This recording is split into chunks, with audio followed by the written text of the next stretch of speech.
In the spring of 1945, elderly men crouched behind improvised barricades in Berlin streets, alongside teenagers gripping rifles and anti-tank weapons. This diverse group, spanning generations, served in the Volkssturm, the People's Militia. Their formation represented Germany's desperate attempt to establish new military units to resist the Soviet advance. As defeat loomed inevitable by mid-1944, the Third Reich faced overwhelming odds. Time was running short to reverse their losses, and Germany shifted toward total war mobilization. Every citizen was expected to contribute to the defense effort.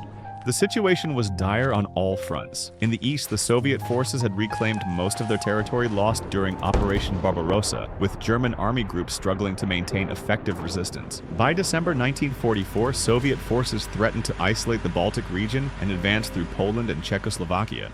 On the Western Front, Allied forces had broken out from Normandy, liberating Paris and the Low Countries. American and British forces approached the Rhine, poised to enter Germany's heartland. In Italy, Allied forces steadily advanced northward. Facing invasion, German leadership had limited options. On October 18, 1944, Heinrich Himmler announced the Volkssturm's formation. Local and regional leaders were ordered to recruit men aged 16 to 60, including those with injuries. The leadership anticipated raising 6 million men to reinforce both fronts, believing militia troops would fight tenaciously to protect their homes. Training for older Volkssturm members lasted approximately 2 weeks, conducted during evenings and Saturdays. The quality varied significantly, with most time devoted to military discipline rather than combat skills. They received instruction on various rifles and anti-tank weapons, though equipment shortages were common. The militia fell short of expectations. Many avoided conscription, and some local leaders showed reluctance in organizing units. Those who did fight often lacked adequate weapons and supplies, as regular army units received priority for equipment.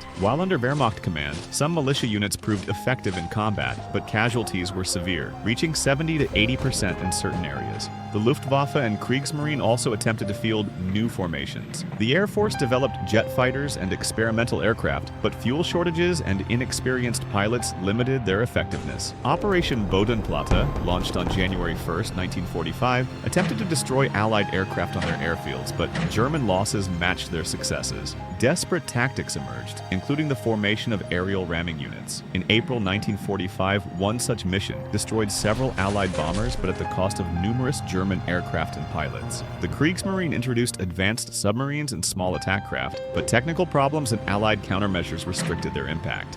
These final military formations, while demonstrating technological innovation and individual courage, could not alter the war's outcome. The mobilization of civilians and experimental military units ultimately reflected the regime's willingness to sacrifice its population in pursuit of an unattainable victory.